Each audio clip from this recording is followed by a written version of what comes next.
This one's actually really interesting. With the story of Ibrahim alayhi salam, there's a part where he's at home with his wife and he's approached by a few visitors, people from out of town. He doesn't know them, he's never seen them before, and they show up on his doorstep. But he's a great host and he's very hospitable.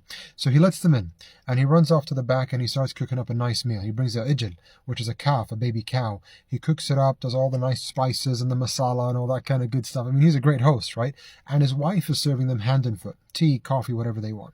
So when the food's finally ready, he presents the meal and they all get to the dinner table, but these visitors, they do not reach out to grab some of the food, meaning they're not eating. And the ayah then proceeds to say, فَأَوْجَسَ مِنْهُمْ خِيفَةً.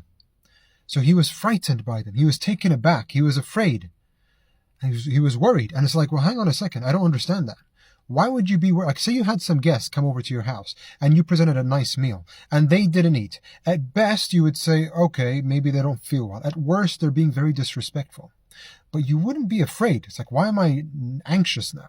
So when you look through the tafasir, right, the explanations of the ayat of the Quran, what's fascinating, it talks about why he was afraid. And at that time, in that era, it was customary that if somebody was going to come and assassinate you, if somebody was going to come and kill you, it was disrespectful to eat your food.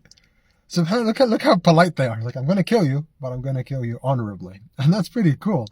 And it wasn't just assassination. It was also if somebody had bad news, something bad was about to happen. So I'm not going to come to you and say, look, all these bad things are going to happen. Let's, break bread.